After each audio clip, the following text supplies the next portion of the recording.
Kalau kita punya kurva demand supply, ini yang menjadi sumbu di bawah itu adalah kuantitas.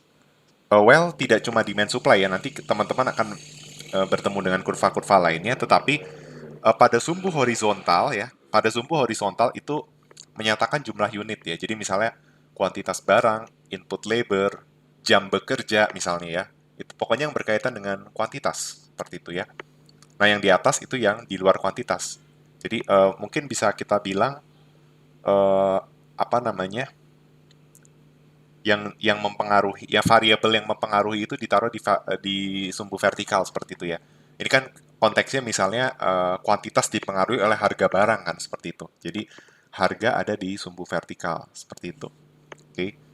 Nah, teman-teman udah belajar kurva demand itu slope-nya negatif. Salah satunya karena the law of demand sendiri dan kita juga bisa turunkan sebuah kurva demand dari indifference curve seperti itu ya.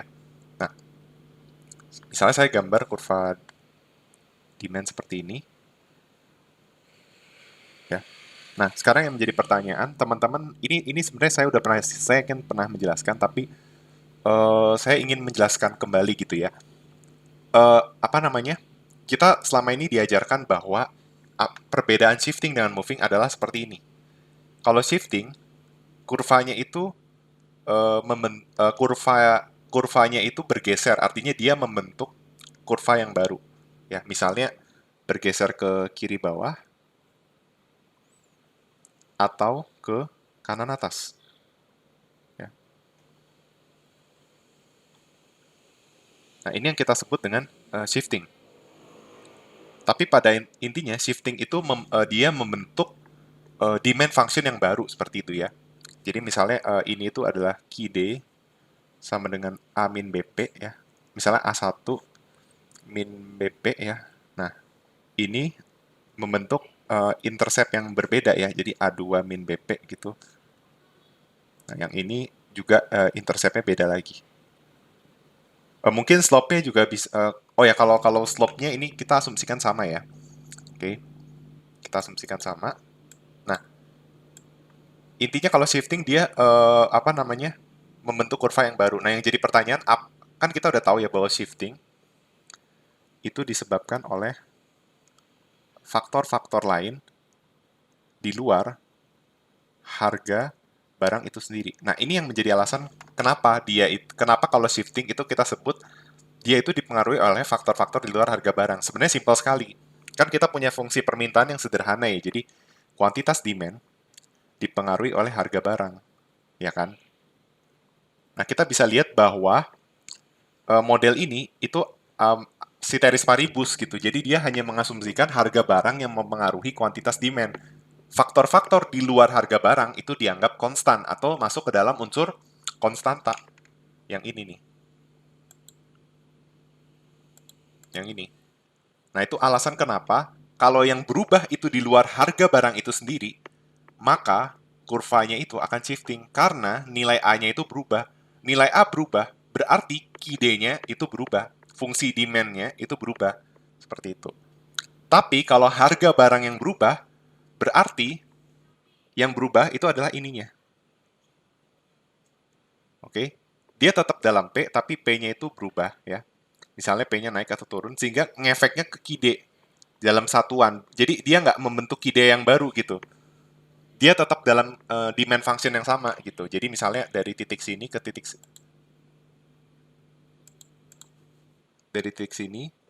sini. Ya, itu moving. Artinya dia murni dipengaruhi oleh harga barang itu sendiri. Seperti itu, ya. Jadi itu alasan kenapa kalau shifting ya suatu kurva itu shifting itu disebabkan oleh faktor-faktor lain di luar variabel independennya, ya. Sama nah, kalau kita belajar QS fungsi penawaran ya, seperti ini, berarti dia shifting itu di luar harga barang itu sendiri. Ya, kalau moving berarti harga barang itu sendiri yang menyebabkan. Nah, kalau kita ganti ya untuk input market misalnya labor demand yang dipengaruhi oleh upah ya. Berarti kita bisa menyimpulkan bahwa kalau upahnya berubah, kurva demand-nya tetap kurva yang sama. Artinya yang berubah itu adalah si moving, dia hanya moving aja bukan shifting gitu. Jadi LD dalam satuan itu berubah, tapi dalam form yang seperti ini misalnya ya, ini nggak berubah gitu. Cuma karena wage-nya berubah, kuantitas labor yang demanded-nya itu berubah. Tapi dia tetap dalam fungsi yang sama, seperti itu. Tapi kalau yang berubah itu di luar faktor upah, misalnya ada preferensi dan lain sebagainya, nah berarti dia akan membentuk labor demand yang baru, seperti itu. Ya, ini konsep yang sangat penting. Ya, intinya adalah suatu kurva itu shifting di luar faktor variabel yang ada di sumbu vertikal atau variabel independennya, ya kan? Tapi kalau dia moving itu karena dipengaruhi oleh si variabel independen yang ini, seperti itu. Oke, jadi itu konsep yang sangat penting untuk teman-teman ketahui. Oke, nah sebelum saya masuk ke input market, saya justru akan mereview output market, di mana video sebelumnya sudah sangat lengkap menjelaskan tentang perfect competition market, monopoly market, imperfect competition ya, baik itu oligopoli maupun monopolistik. Nah, saya justru akan mereview yang output market terlebih dahulu. Nah, tapi saya ingin mengkaitkan output market dengan yang kita pelajari kemarin, yaitu long run cost ya, seperti itu. Saya ingin mereview. Nah, teman-teman bisa dilihat ini perfect competition market ketika dia itu mengalami adjustment ya. Jadi kondisi mula-mula ya, demand dan supply yang mula-mula. Jadi di titik sini. Ya, teman-teman bisa lihat. Jadi equilibrium mula-mula itu tercapai ketika demand origin sama dengan supply origin. Ya, jadi ketika demand dan supply mula-mula itu bersinggungan ya. Baik untuk X maupun untuk Y. Nah, kita bisa melihat di titik mula-mula itu ya, MC dengan ATC itu bersinggungan. Oke. Artinya apa? Kalau AC sama dengan MC berarti dia constant return to scale. Seperti itu. Oke. Nah, kalau dia kondisinya AC di atas MC, artinya AC harus diturunkan supaya dia masuk ke kondisi optimal. Kemarin kita udah belajar kan, kondisi optimal itu adalah constant return to scale. Ya. Berarti kalau AC lebih besar dari MC, AC itu diturunkan. Artinya apa? Menambah kuantitas itu mengurangi AC di level increasing return to scale di sini. Tapi kalau AC kurang dari MC, itu dia decreasing return to scale. Artinya kalau kalau dia menambah kuantitas itu justru menaikkan AC di level ini gitu. Sehingga ini harus kuantitas harus diturunin.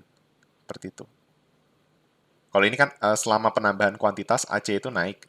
Kalau ini penambahan kuantitas menurunkan AC, itu intinya ya. Kemarin saya sempat kebalik di awal, tapi yang penting teman-teman tahu dari kurvanya aja kelihatan kan, kalau ini kan konstan, berarti ini increasing nih kalau AC di atas MC. Nah, ini decreasing nih kalau AC di bawah MC, seperti itu. Nah, teman-teman bisa lihat kalau kalau AC sama dengan MC itu sudah jelas ya, kan di perfect competition market price itu equal marginal cost. Ya kan? Kemarin saya udah jelaskan. Itu alasan kenapa kalau perfect competition market di jangka panjang kan keseimbangan tercapai ketika SRAC, SRMC, LRAC sama LRMC ya. Intinya average cost equals marginal cost. Makanya karena price sama dengan marginal cost, maka kan dan marginal cost sama dengan average cost, maka profit itu kan P min AC kali Q kan. Nah, itu menyebabkan si nilai profit itu jadi 0.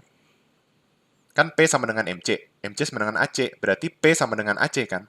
Nah, ini alasan kenapa kalau perfect competition market, kalau dia constant return to scale, itu dia zero profit. Dan itu terjadi di jangka panjang, keseimbangan jangka panjang. Nah, di jangka pendek, itu bisa terjadi yang namanya adjustment gitu. Jadi, misalnya ada dua industri dalam perfect competition market, industri X dan industri Y. Nah, kita bisa melihat industri X, kita abaikan dulu kurva ini, kita abaikan dulu ya. Kurva supply yang ini kita abaikan dulu aja ya.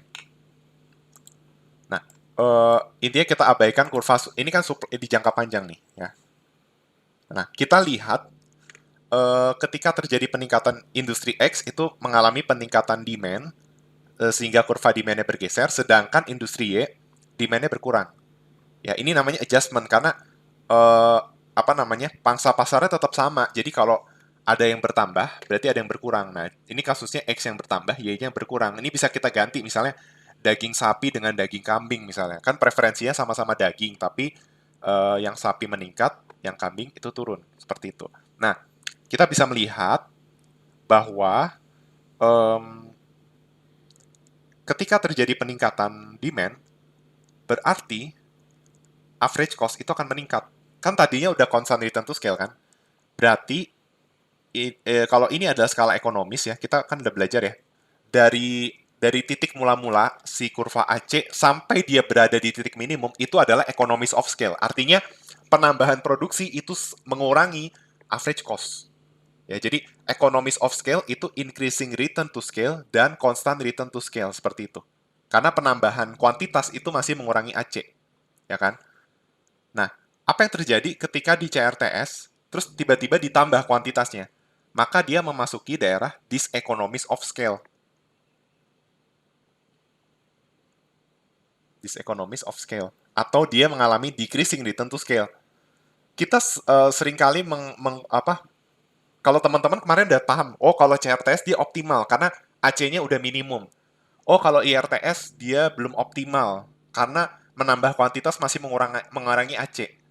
Nah, tapi teman-teman kalau dulu mungkin paradigmanya increasing tuh bagus eh, karena inputnya ditambah satu, outputnya masih naiknya di atas satu, bisa dua, bisa 1,1. Padahal kita udah tahu itu belum kondisi optimal. Nah, sekarang ada sebuah apa namanya? Kita masih menganggap kan kalau diseconomies of scale berarti kondisi yang buruk ya, karena kok nambah kuantitas malah menambah AC seperti itu. Nah, tapi ternyata decreasing return to scale itu bisa terjadi hanya dalam pasar persaingan sempurna gitu. Karena kan kondisi mula-mulanya constant return to scale, berarti ketika kuantitasnya bertambah, dia menjadi decreasing return to scale. Seperti itu. Dan kita bisa lihat kalau decreasing return to scale, ini kondisinya. AC lebih besar dari MC. Makanya harusnya AC itu kalau mau optimal, AC-nya diturunin dengan menurunkan Q gitu kan. Nah, kita bisa lihat implikasinya adalah dari yang zero profit, ketika dia mengalami peningkatan demand dan dia beroperasi di decreasing return to scale, apa yang terjadi? Ini sama-sama equilibrium ya titiknya. Yang terjadi adalah dia mendapatkan profit karena AC-nya di sini, MC-nya di sini. Nah, kita tahu bahwa profit itu P min AC kali Q kan. Nah, berarti ini kan harga sama dengan marginal cost. Nah, ketika kuantitasnya segini, marginal cost-nya segini, berarti harganya segini. Nah, average cost-nya itu ada di sini. Kan daerahnya P min AC kali Q. Nah, berarti tinggi persegi panjangnya, yaitu P kurang AC, lebarnya itu sampai Q1. Q setelah adanya peningkatan demand seperti itu. Oke. Jadi, ini juga mungkin di matematisnya begini kan, kalau decreasing return to scale, kita bisa melihat bahwa, nih lihat nih, AC itu di bawah MC. Ya kan? Profit itu P dikurang AC kali Q. Di perfect competition market, P sama dengan MC. Ketika AC kurang dari MC, maka MC lebih besar dari AC. Berarti P di atas AC. Nah, berarti profitnya itu bisa lebih besar dari nol atau dia mendapatkan positif economic profits. Seperti itu.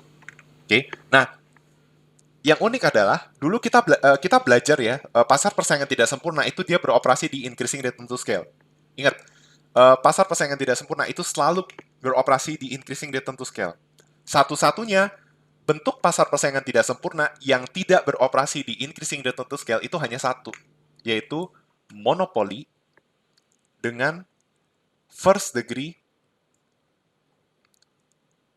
price discrimination. Ya. Hanya ini dia kalau monopoli first degree price discrimination atau perfect price discrimination itu dia beroperasinya di seperti PCM gitu kan. Dia mengambil seluruh pangsa pasar yang ada. Ya. Jadi kuantitasnya itu P sama dengan MC. Gitu. Oke. Jadi seperti itu. Nah, tapi Tapi kita dulu kan belajar waktu di pasar persaingan tidak sempurna, dia increasing return to scale, dan dia mendapatkan profit lebih besar dari constant return to scale. Nah, kalau kita cuma melihat kaitannya, oh, kan CRTS di PCM itu zero profit, ya kan?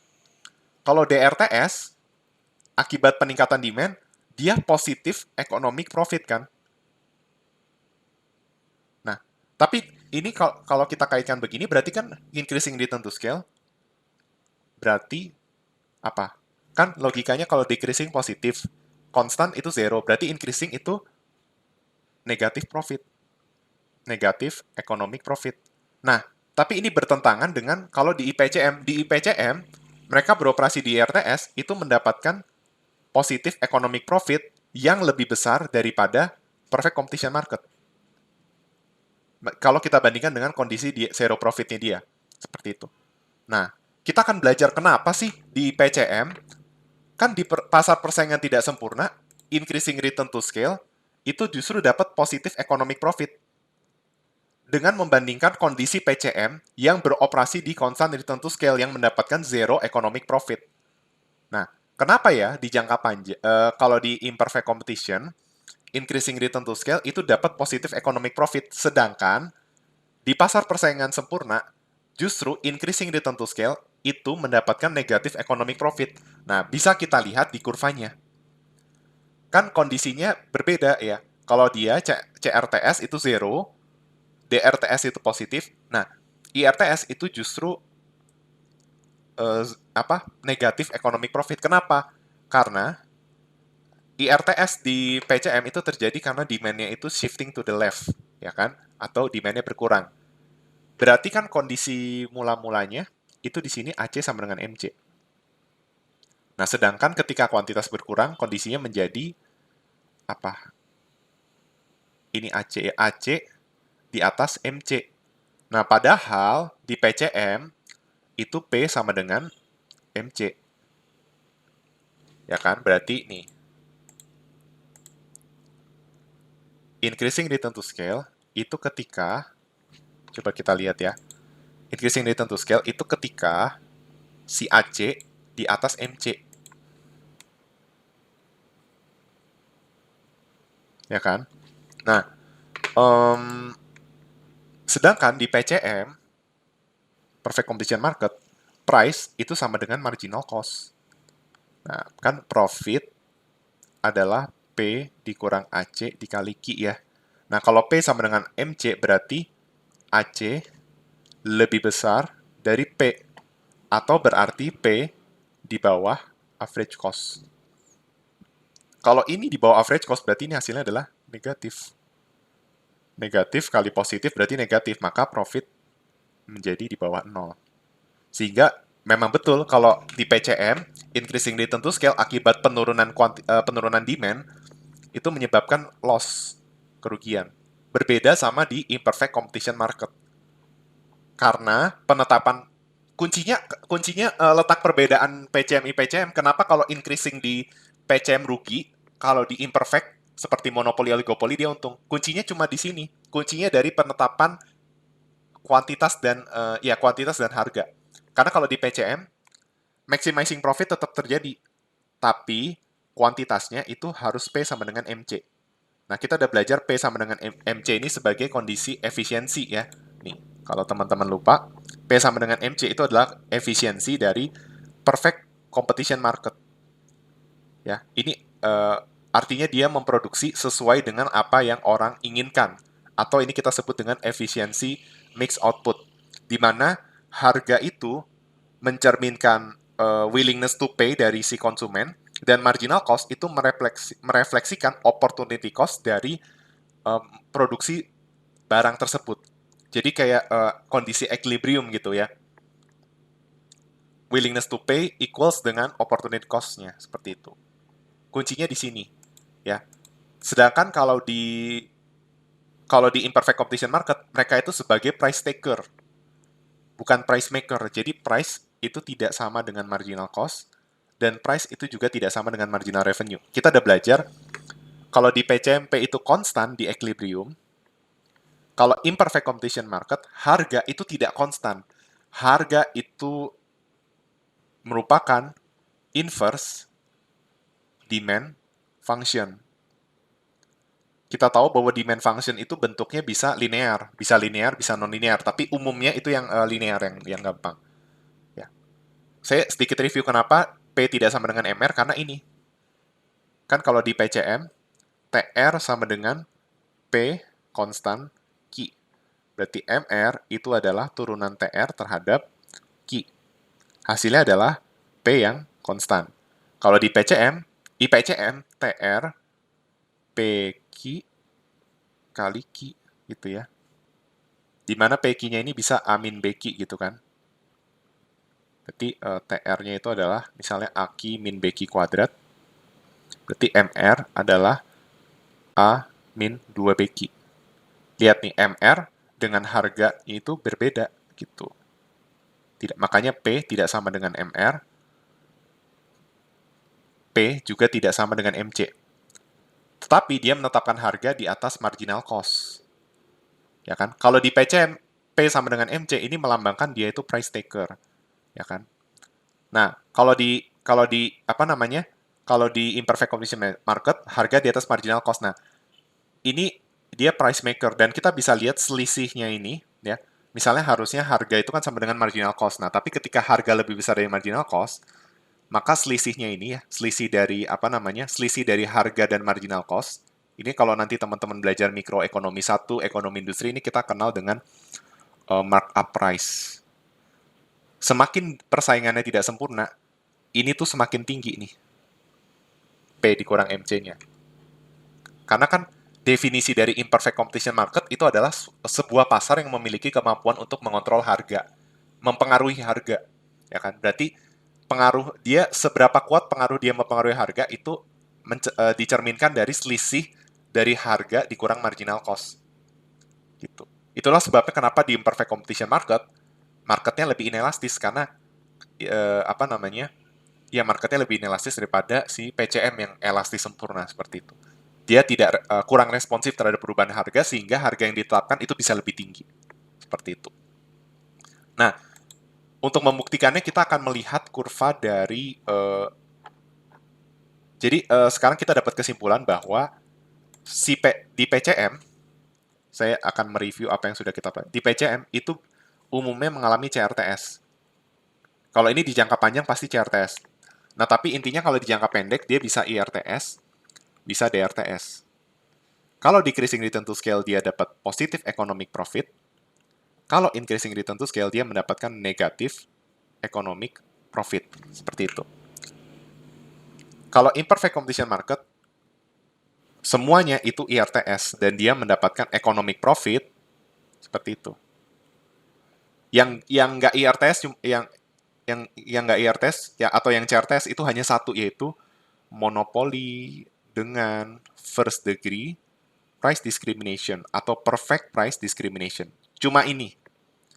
Apakah di imperfect competition market bisa decreasing return to scale? Jawabannya tidak bisa. Ini tidak akan tercapai. Nah, tapi imperfect competition market itu unik. Ini kondisi short run. Di long run, kan kita belajar imperfect competition tuh ada tiga ya, yang umumnya nih tiga ya, yaitu ini kita bicara dari sisi output. Ada monopoli, ada oligopoli dengan monopolistik. Ini di jangka pendek maupun di jangka panjang dia tetap mendapatkan economic profit. Ya. Kalau dan kunci dari jangka panjang kalau monopoli dia itu nanti main di barriers to entry. Ya kan?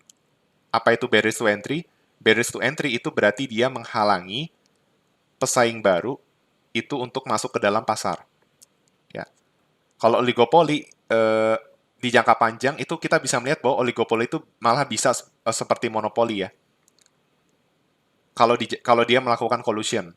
Tapi kalau dia melakukan price leadership itu dia bakal kayak PCM. Tapi itu apa namanya? Sebenarnya oligopoli itu gini, dia itu bisa berkolusi, bisa perang harga atau dia melakukan predatory pricing misalnya ya. Tapi si oligopoli itu sebenarnya punya impian untuk menjadi monopoli di jangka panjang seperti itu. Makanya dia melakukan banyak cara di jangka pendek. Misalnya kalau predatory pricing berarti kan dia netapin harga di bawah marginal cost. Artinya dia tuh sebenarnya rugi di jangka pendek. Tapi tujuannya apa? Kalau dia rugi di jangka pendek, kan kita udah belajar ya kalau di oligopoli, ketika ada satu perusahaan yang nurunin harga, maka respon terbaik dari perusahaan lain itu adalah menurunkan harga juga kan. Nah masalahnya, bayangin kalau harganya di set di bawah marginal cost atau average cost, atau dia ngalami rugi. Nah kita bisa lihat, misalnya ada 5 pemain di pasar tersebut.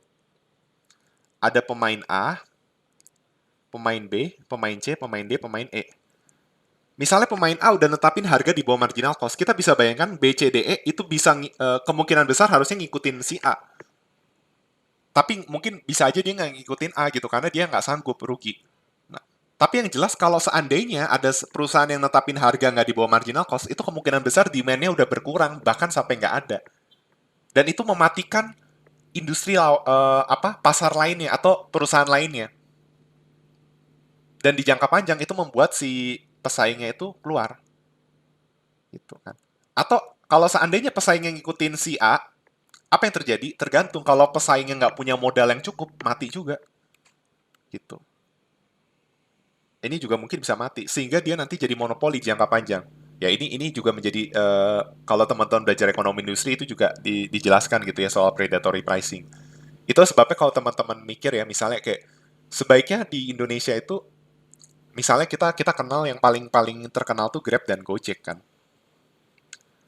Apakah bagus kalau seandainya hanya salah satu aja yang ada di Indonesia, atau sebaiknya minimal ada dua ini? Jawabannya adalah lebih baik ada dua-duanya. Kenapa? Coba teman-teman bayangkan kalau seandainya di Indonesia hanya ada Grab dan atau ada Gojek saja. Apa yang terjadi? Kalau hanya ada satu pemain, dia bisa naikin harga sesuka-suka dia. Dia bisa ngelakuin markup price yang lebih tinggi dari saat ini.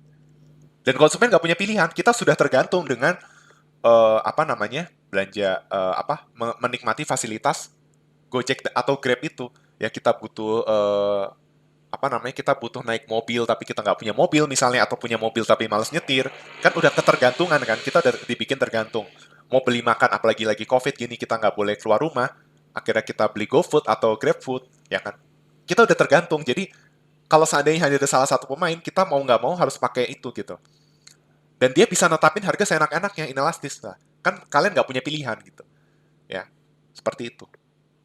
Makanya nggak baik kalau hanya ada satu pemain. Jadi, disinilah perlu peran regulasi pemerintah untuk mencegah persaingan yang tidak sehat. Persaingan tidak sehat itu bisa upaya untuk mematikan industri lainnya, atau atau merugikan konsumen misalnya. Berkolusi itu juga dilarang ya di Undang-Undang 5 Nomor 99 ya, seperti itu. Ini lebih lebih dalam di ekonomi industri ya. Kita juga nanti kalau di ekonomi industri apalagi mata kuliah yang seru tuh ya, kayak ekonomi industri, analisis regulasi ya, analisis ekonomi kebijakan publik dan regulasi, itu seru banget, itu nanti dipelajari. Ternyata banyak kasus yang dia itu seolah-olah kolusi, tapi pas dipelajari, oh ternyata dia tidak terbukti melakukan kolusi. Nah itu seru banget ya. Jadi yang dipelajari di mikro itu masih terlalu sederhana ya, masih sesederhana mungkin. Oke. Tapi yang jelas saya mau bilang antara monopoli oligopoli itu, economic profit itu diraih di jangka pendek dan di jangka panjang. Nah yang unik ini monopolistik, karena kalau oligopoli dia bisa mendekati monopoli kan. Nah kalau monopolistik itu unik. Kalau monopolistik itu ada kemiripan dengan PCM.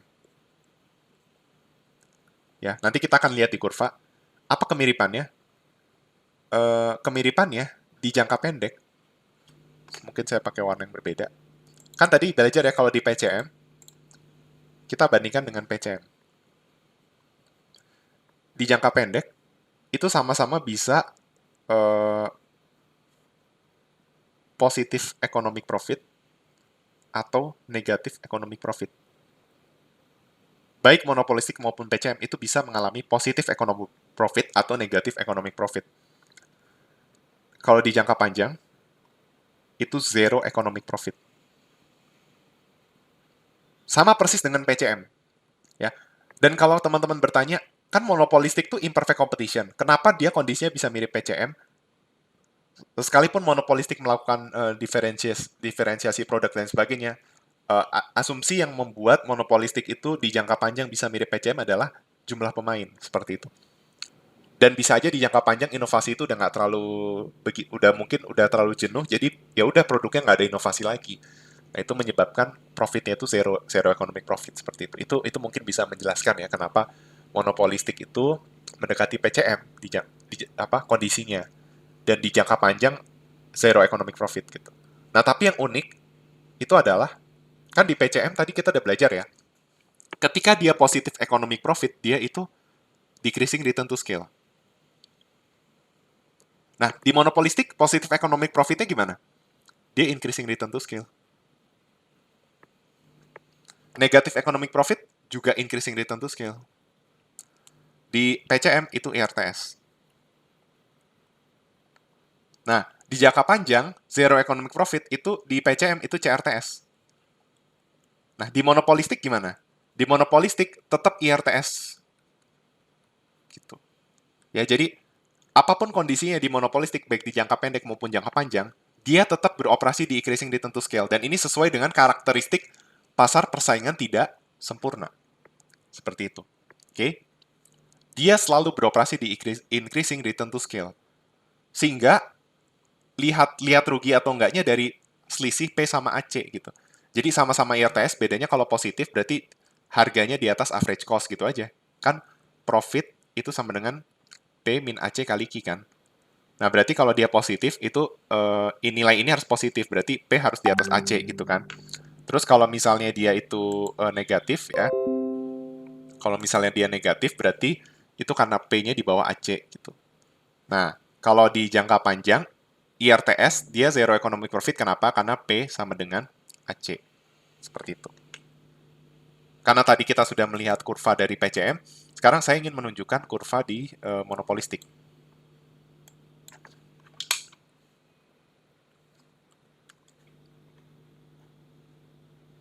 Oke, ini adalah kurva monopolistik ya. Tuh, kita bisa lihat ya.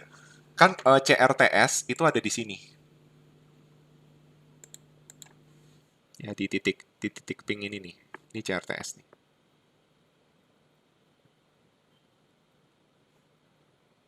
Tapi produksi dia itu bukan di CRTS, tapi di increasing return to scale.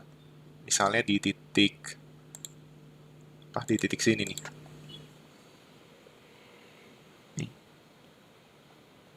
Ini kan increasing return to scale. Nah, tapi dia dapat profit karena apa? Ya ini, karena harga di atas average cost. Itu aja murni. Dan penetapan kuantitasnya seperti pasar persaingan tidak sempurna lainnya, MR sama dengan MC. Ya kan? Ketika ini kan demand, ini MR. Nah, ketika MR MC bersinggungan, nah inilah kuantitasnya. Gitu. Oke. Nah, kalau di yang loss itu juga increasing return to scale. Kita bisa lihat ini kan increasing return to scale ya. Tapi terjadi karena harga di bawah average cost. Tapi biarpun dia loss, dia tetap MR sama dengan MC. Bisa dilihat nih, MR sama MC-nya bersinggungan, tapi dia dapat loss. Gitu. Oke. Okay. Nah, ini juga saya ingat ada teka-teki ya.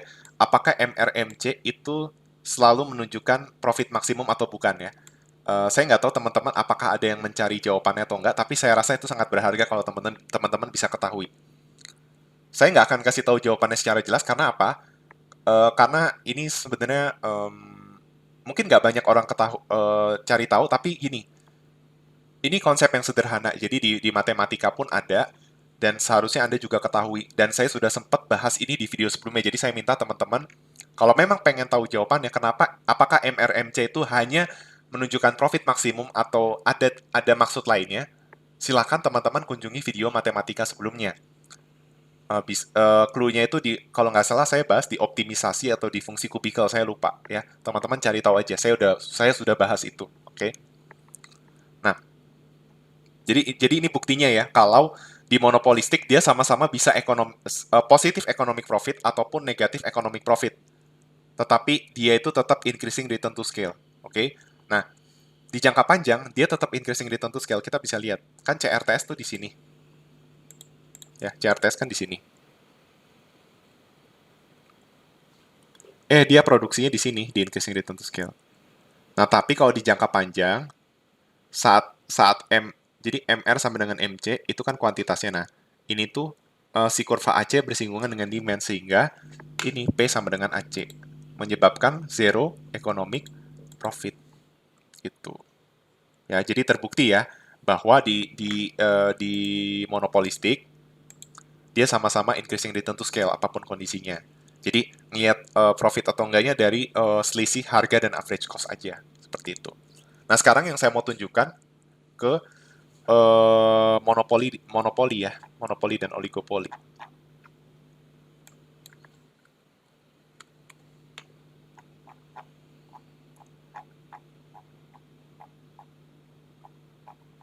Kalau oligopoli itu asumsi yang paling sederhana kalau modelnya itu jadi duopoli ya, jadi hanya ada dua pasar. Ini kita bisa lihat, oh di sini nggak ada penggambaran ini ya. Mungkin saya intinya kalau oligopoli itu dia misalnya duopoli itu seperti ini nih ya, misalnya kuantitasnya di sini. Sama ya ketika MR bersinggungan dengan MC. Nah, yang saya mau tunjukkan tuh berarti yang monopoli aja.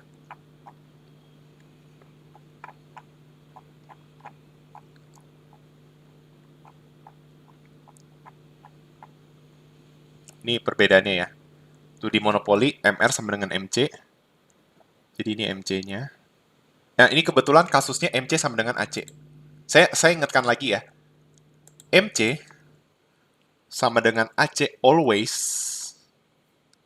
itu ketika apa? Berarti dia selalu gini. Kalau kurva MC sama dengan AC, ya, ini terjadi kalau apa? Kalau fungsi cos-nya seperti ini. C sama dengan C Q. Ini adalah apa? Fungsi linear. Tidak ada fixed cost, berarti dia fungsi linear cost function di jangka panjang. Seperti itu. Kan berarti kalau C sama dengan CQ, berarti MC turunan C terhadap Q. Hasilnya C kecil, average cost itu total cost dibagi quantity. Hasilnya juga C kecil, seperti itu. Nah, ini model yang sederhana aja ya. Jadi kita bisa lihat profitnya lebih tinggi. Ada dia increasing ceritanya ini nggak bisa kita ambil kasusnya yang saya cari kurva yang dia itu ntar ya. Oh, yang ini nih biar gampang ya. Ini kita bisa lihat ini increasing return to constant return to scale di sini. Nah, dia increasing return to scale. Increasing return to scale kan di bawahnya. Nah, ketika MRMC bersinggungan ini adalah kuantitas yang maximum profit. Nah, kita bisa lihat ini. Ya, ketika MR sama dengan MC dan IRTS di PCM itu harga di atas marginal cost. Itu. Harga di atas marginal cost dan ini juga menunjukkan harga di atas average cost juga. Nah, sehingga di monopoli dan oligopoli sekalipun dia increasing return to scale kondisinya seperti ini. Sehingga apa? Dia tetap dapat positif economic profit atau dia justru mendapatkan positif economic profit. Jadi intinya yang saya mau sampaikan adalah di pasar persaingan tidak sempurna, increasing return to scale itu dicapai oleh mereka karena adanya kekuatan untuk mengontrol harga. Ya, baik monopoli, oligopoli, monopolistik kan dia sebagai price maker, dia bisa menentukan harga kan. Nah, dari dia menentukan harga yang tinggi itu menyebabkan quantity demand-nya itu lebih kecil daripada pasar persaingan sempurna gitu.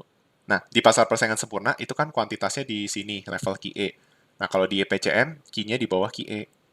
Nah, jadi intinya dia justru dapat untung dari memproduksi di bawah constant return to scale atau increasing return to scale seperti itu.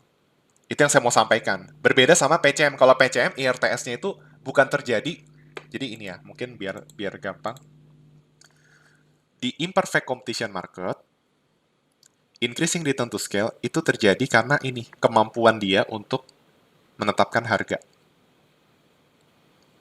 Dengan harga yang lebih tinggi daripada PCM, menyebabkan kuantitasnya itu lebih kecil dari kuantitas PCM.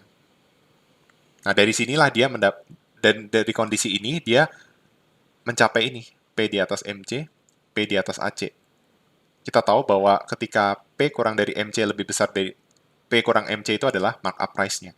Jadi semakin besar nih, semakin dia pasarnya punya pengaruh yang besar untuk mempengaruhi harga. Jadi intinya kalau di imperfect competition market, increasing return to scale-nya untuk mempengaruhi harga seperti itu, oke? Sehingga dia mendapatkan positive economic profit.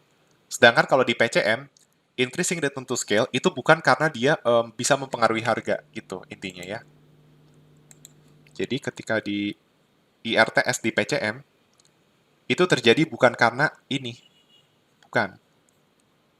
Di PCM, baik IRTS, CRTS, DRTS, itu P selalu sama dengan MC. Atau P itu selalu di level equilibrium. Sehingga increasing return to scale itu disebabkan karena apa? Karena adanya demand yang berkurang. Kan logikanya kalau kalau harganya sama, kan misalnya harganya sama, kuantitasnya, misalnya harga dan kuantitas mula-mula profitnya 0. Berarti kalau harganya sama, kuantitasnya berkurang, berarti profitnya jadi berkurang. Nah, 0 berkurang jadi negatif. Nah, kalau kalau di itu kalau apa di perfect competition market intinya seperti itu. Ya. Berarti kalau kalau decreasing return to scale, sebenarnya harga equilibriumnya juga ikut turun sih ya. Nah, intinya harga equilibrium turun, kuantitas turun, profit turun. Tapi kalau di decreasing return to scale, harganya naik, kuantitasnya naik. Ya kan? Average cost-nya juga ikut naik, tapi kenaikannya ini menyebabkan profitnya naik. Seperti itu. Itu alasan kenapa di decreasing return to scale-nya mendapatkan economic profit. Itu yang saya ingin sampaikan tentang konsep output market dan kaitannya dengan cost seperti itu. Ya. Jadi karena ini kan asumsinya kalian sudah mempelajari semua chapter, jadi saya ingin mengintegrasikan semua chapter gitu ya. Menjadi suatu pembahasan yang terintegrasi seperti itu. Oke. Dan perlu teman-teman ketahui ya. Tadi saya sudah jelaskan yang menyebabkan demand supply bergeser. Nah, yang saya ingin tekankan di sini soal konsep dead fake loss. Ya, teman-teman udah belajar bahwa di monopoli itu terdapat dead fake loss atau social cost. Kenapa? Ntar saya akan tunjukkan. Karena kan kuantitas dead fake loss itu kan definisinya adalah ketika kuantitas itu tidak berada di equilibrium. Bisa dia oversupplied, bisa dia undersupply. Jadi ini QS-nya.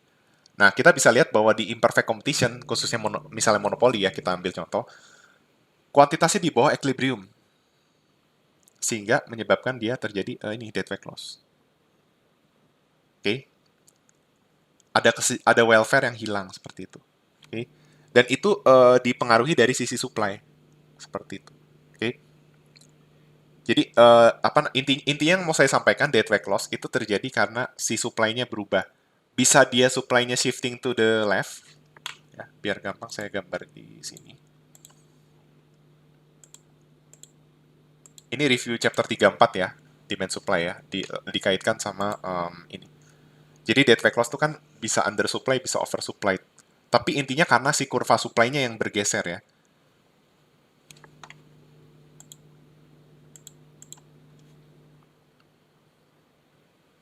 Ini masalah demand, di supply. Terus misalnya ini kasusnya supply bergeser ke kiri atas karena adanya peningkatan cost of production. Taruhlah peningkatan cost of production-nya itu karena pajaknya naik. Ada pajak gitu. Nah, kan kita bisa lihat nih equilibrium-nya kan di sini nih. Tapi kuantitasnya jadi di sini. Nah, berarti ini dead fake loss-nya. Dead fake loss akibat adanya pajak. Nah, kurang lebih monopoli seperti ini nih. Dead fake loss karena dia tuh undersupply. Ada welfare yang hilang. Nah, tapi artinya kan ya artinya supply lebih dikit. Nah, kalau kalau di apa namanya? Kalau yang di kasusnya cost of production turun atau misalnya ada subsidi, itu juga ada dead fake loss. Misalnya ada subsidi gitu, itu juga ada dead fake loss. Misalnya ini demand, supply, supply. Ini key yang key. Gitu. Jadi ini juga ada dead fake loss seperti itu ya. Dead fake loss-nya di sebelah sini juga. Nih di sebelah sini. Apa namanya? Intinya bukan sini ya. Tar. Kalau teman-teman Coba kita lihat langsung ke ini aja ya, di bukunya aja. Nih, di sini nih date weight loss-nya. Kalau tadi kan ini intinya ini tuh key equilibrium, ini key yang ada. Nah, ini misalnya karena misalnya pajak nih kasusnya. Nah, kalau ini misalnya subsidi nih, key equilibrium di sini. Karena ini oversupply. Kan konsumen maunya 7, kok diproduksinya 10, nah berarti kan kelebihan. Kalau ini konsumen maunya 7, yang diproduksi 4, nah itu ada welfare yang hilang juga. Tapi intinya kalau kalau kita bicara dead weight loss, karena ada perubahan dari sisi supply. Nah, beda dengan kasus yang tadi ini. Saya ingin bilang intinya yang saya ingin sampaikan ini DWL itu terjadi karena equilibrium berubah akibat supply-nya yang berubah. Bagaimana kalau demand-nya berubah? Nah, kalau demand-nya berubah itu nggak dead weight loss. Ya, nih contohnya, jadi intinya yang saya mau sampaikan, dead weight loss itu terjadi ketika kondisinya berubah dari equilibrium semula akibat supply-nya berubah. Bisa supply-nya bergeser ke kanan atas, ke kiri atas atau ke kanan bawah, seperti itu. Kalau ke kiri bawah itu kan misalnya, ke kiri atas misalnya karena ada pajak atau cost of production-nya naik. Nah, kalau misalnya ke apa namanya, ke kanan bawah itu karena cost of production-nya turun atau misalnya ada subsidi. Nah, tapi intinya supply. Karena kan kita mengkaitkan dengan apa yang diinginkan kan. Konsumen maunya 7. Kalau diproduksi 4 kurang dong. Nah, itu tuh dead weight loss-nya. Selisihnya itu. Kalau maunya 7, produksinya 10, kelebihan juga kan. Nah, itu dead weight loss. Nah, tapi kalau kalau demand-nya berubah, itu dead weight loss nggak ada. Bukan bukan dead weight loss gitu. Misalnya seperti ini.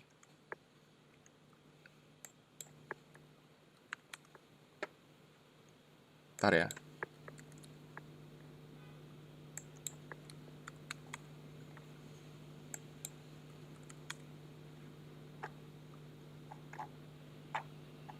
Nah, kalau ini kan equilibrium-nya berubah, ya kan? Ini juga berubah equilibrium. Nah, tapi ini nggak menyebabkan dead weight loss. Kenapa? Artinya kan konsumen maunya berubah. Saya mau dari 7, saya mau jadi 5. Terus diproduksi jadi 5. Nah, itu nggak dead weight loss. Itu masih sesuai dengan apa yang kan intinya kita melihat dari sisi konsumen, apa yang konsumen inginkan kan. Berarti kalau selama masih sesuai dengan jumlah yang diinginkan konsumen, itu nggak ada dead weight loss gitu. Sama dari 7 ke 5 atau dari 7 ke 8 itu nggak dead weight loss. Jadi intinya kalau kurva demand bergeser, itu equilibrium berubah ya. Kan kalau supply-nya bergeser, equilibrium berubah. Nah, ini ada dead weight loss. Karena intinya key S yang baru itu tidak sama dengan key D yang lama. Kan tadinya key S sama dengan key D. Nah, tapi key S yang baru tidak sama dengan key D. Tapi ketika demand yang berubah, betul equilibriumnya berubah. Tapi kondisinya tetap seperti ini. Mula-mulanya tuh key D sama dengan key S. Sekarang key D aksen sama dengan key S aksen gitu. Jadi dia tidak terjadi dead weight loss. Jadi yang saya ingin sampaikan adalah ketika kurva demand bergeser, itu nggak ada dead weight loss. Sekalipun equilibrium berubah, dia nggak ada dead weight loss karena equilibriumnya itu tetap sesuai dengan apa yang diinginkan oleh konsumen gitu. Itu yang saya ingin sampaikan ya. Jadi mungkin penjelasan saya tentang output market sampai segitu aja ya. Oke, sekarang kita akan melanjutkan pembahasan kita di input market seperti itu ya. Mungkin untuk input market nanti kita akan latihan soal mungkin sekitar 5 soal ya jika waktunya memungkinkan. Nah, saya hanya ingin menyampaikan beberapa materi terkait input market. Jadi, input market itu sebenarnya dibagi menjadi 3 ya. Tetapi yang paling sering ada di fungsi produksi, teman-teman tahu yaitu ada labor dan capital, seperti itu. Labor itu sebagai variabel input ya, baik di short run maupun di long run. Sedangkan capital itu sebagai fixed input di jangka pendek. Tapi di jangka panjang, input capital itu sudah menjadi variabel input. Nah, yang unik juga kita menggunakan input produksi land ya. Nah, ini jarang kita modelkan di fungsi produksi ya.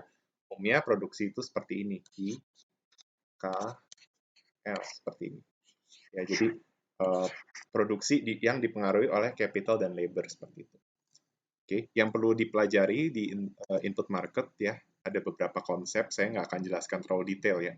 Tapi marginal product of labor teman-teman udah pelajari waktu di chapter 7 ya. Artinya apa? Marginal productivity of labor itu artinya ini, delta Q per delta L. Jadi dia mau melihat bagaimana dampak penambahan input labor terhadap output yang dihasilkan, seperti itu. Kalau marginal productivity of capital berarti di bawahnya delta K, seperti itu. Oke, terus nah sekarang ada konsep yang kita akan ketahui, yaitu yang belum kita ketahui sebelumnya, yaitu MRPL atau Marginal Revenue of Productivity Labor. Atau mungkin nggak harus labor ya, bisa input apa aja ya. Jadi marginal revenue product, atau bisa kita ganti menjadi value of marginal product. Nah, saya ingin mengulang sedikit aja ya. Jadi teman-teman udah tahu ya kalau MRPL itu MPL kali VX. Di mana ini itu juga bisa kita sebut sebagai FMPL, Value of Marginal Productivity Labor. Nah, pertanyaannya kenapa ini disebut dengan value marginal productivity of labor atau marginal revenue productivity of labor. Jadi seperti ini. Kita udah tahu bahwa MPL itu kan tambahan kuantitas yang dihasilkan ketika menambah labor kan.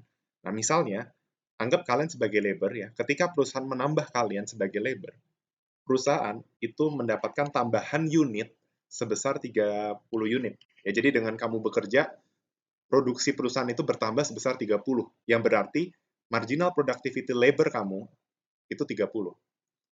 Bisa dari 5 ke 6 worker, tergantung kamu worker ke berapa. Kalau kamu worker ke 6, berarti dari 5 ke 6, yaitu tambahannya. Nah, PX itu adalah harga outputnya. Misalnya, output yang dihasilkan itu sebesar $2. Artinya apa? Perusahaan dengan mempekerjakan kamu sebagai labor itu mendapatkan tambahan 30 unit barang, di mana masing-masing barang harganya adalah $2. Berarti berarti value dari keberadaan kamu di situ sebagai labor itu berarti 30 dikali 2. Karena kamu menghasilkan 30 unit, di mana tiap unit itu $2. Nah, itu adalah alasan kenapa rumusnya seperti ini, MPL dikali PX. Seperti itu. Oke? Nah, nanti karena kita asumsinya pasar persaingan sempurna, kita akan belajar kalau kondisi yang tercapai, ya, selain di pasar output itu dia mencapai P sama dengan MC, di pasar input itu akan tercapai ini, W sama dengan MRPL.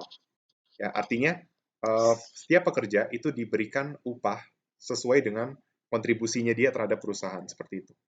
Oke, saya nggak akan terlalu banyak yang menjelaskan ya.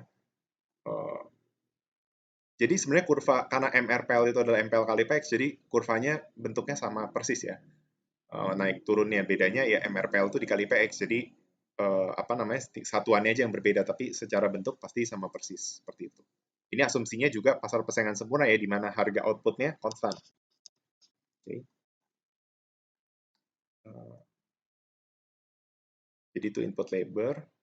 Nah, nanti ada bisa input capital, bisa kalau land itu disingkat sebagai A ya, atau A itu kalau di bahasa Indonesia kan ini itu hektar ya. Jadi dalam satuan hektar, seperti itu. Nah, ini kondisi yang optimal tercapai ketika ini nih. Ketika rasio marginal dengan harga input. Jadi rasio marginal dan harga masing-masing input itu sama semua, seperti itu. Oke. Nah, nanti lebih lanjutnya langsung ke soal aja. Oke. Lalu jadi nanti kita akan membahas soal labor dan land. Nah, sekarang capital. Sebenarnya kalau di pengantar mikro itu nggak terlalu banyak kita membahas tentang input capital ini ya. Ada beberapa konsep yang teman-teman mesti tahu ya, seperti apa itu investment, teman-teman bisa baca ya. Terus apa itu depresiasi ya. Depresiasi itu ketika ada penurunan aset ekonomi sepanjang waktu, seperti itu. Oke. Terus teman-teman bisa, ini lebih banyak ke definisi-definisi ya. Nah, paling yang mau ditekankan ini sih, bentar. Sebelum kita masuk latihan soal, yang mesti teman-teman ketahui adalah hubungan antara interest rate dengan investment itu berbanding terbalik, ya, atau kurvanya kurang lebih seperti ini. Jadi misalnya investment itu I, interest rate itu R. Jadi investment dipengaruhi oleh interest rate. Kurang lebih dia itu seperti demand for investment itu seperti demand pada umumnya. Jadi misalnya ini A min BR, Artinya kalau semakin tinggi interest rate, investmentnya akan semakin kecil. Ya. Kenapa? Secara intuisi, interest rate itu kalau lebih tinggi, investmentnya itu lebih kecil karena apa? Karena besarnya interest rate itu menunjukkan apa namanya risiko seperti itu. Oke, di sini ada keterangannya ya. Lower interest rate itu akan menstimulasi investasi di ekonomi secara keseluruhan. Sedangkan kalau higher interest rate itu akan memperlambat investasi seperti itu. Nah, ini ada kaitannya dengan risiko. Ya, semakin tinggi interest rate, ada risikonya itu semakin tinggi sehingga investment itu akan semakin berkurang seperti itu. Nah, ini ada contohnya ya. Ini contoh di mana misalnya ada project investasi gitu ya. Ini total investmentnya, ini expected rate of investmentnya seperti itu. Nah, terus ini kayak di ceritanya apa namanya? Misalnya nih kayak kalau dia jalanin project new computer network, investmentnya $400.000. Expected rate of return-nya 25%. Berarti di sini nih 25%, itu 400.000 seperti itu. Nah, tapi selanjutnya itu di bawahnya 20. Nah, makanya bentuk kurvanya dari 25 ke 20 seperti ini. Nanti terus kita belajar bahwa ketika yang selanjutnya investasinya new branch plan ini 2.600.000. Jadi ini kayak diakumulasin aja gitu. Saya ambil yang dua contoh atas ya. Kan awal mulanya dia investasi 400.000, expected rate return-nya 25%. Ya, berarti di titik sini. Nah, selanjutnya investasinya itu new branch plan itu 2.600.000. Berarti kalau diakumulasi dia mengeluarkan uang investasi sebesar 3 juta. Sampai sini 3 juta. Gitu. Berarti A, B. Ini sebenarnya kurvanya bisa kita ini nih gini, bisa. Ya, tapi karena ini sifatnya diskrit, jadi kita bikinnya titik-titik begini. Oke. Ini dan seterusnya kayak begitu. Jadi ini kayak akumulasi seperti itu ya. Nanti kita akan belajar di latihan soal seperti itu. Oke, supaya nggak berlama-lama, kita langsung masuk ke latihan soal aja. Mulai dari soal nomor 1. Jadi saya pilih beberapa soal yang berkaitan sama input market ya. Ada soal labor, ada soal land, dan ada soal capital. Lebih banyak labor ya, labor ada 3 soal, capital ada 1 soal, land itu ada 1 soal. Oke, sekarang kita ke yang nomor 1 dulu. Nah, ini teman-teman pasti belum pernah mendapatkan soalnya sebelumnya ya. Jadi ceritanya ini dikasih tahu demand for labor itu adalah min 50W plus 450.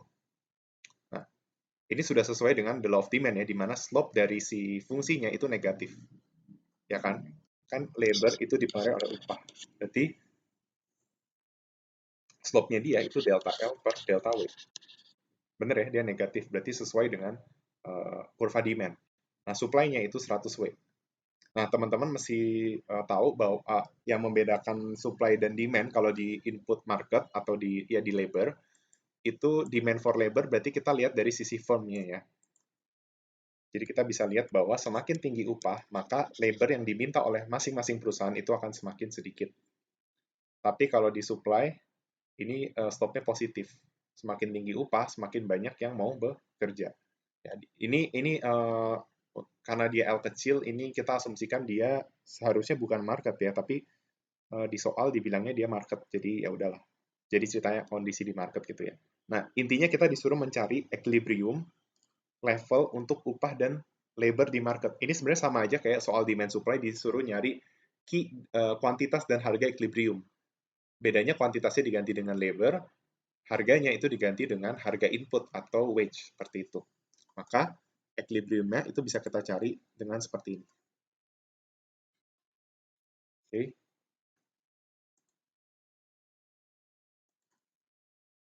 Labor demand itu min 50W plus 450. Oke.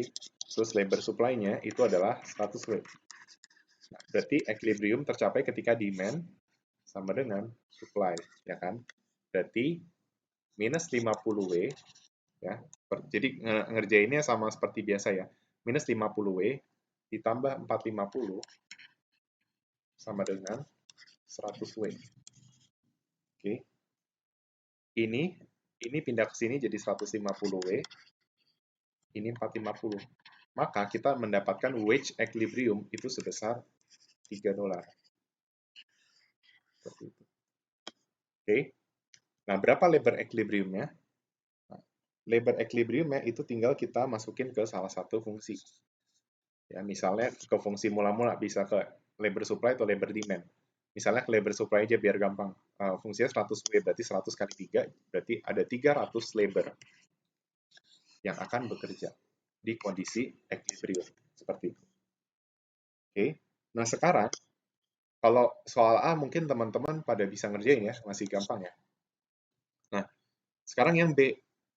Ceritanya si pemerintah itu ingin supaya upah equilibriumnya itu uh, bisa naik menjadi $4 per jam, seperti itu.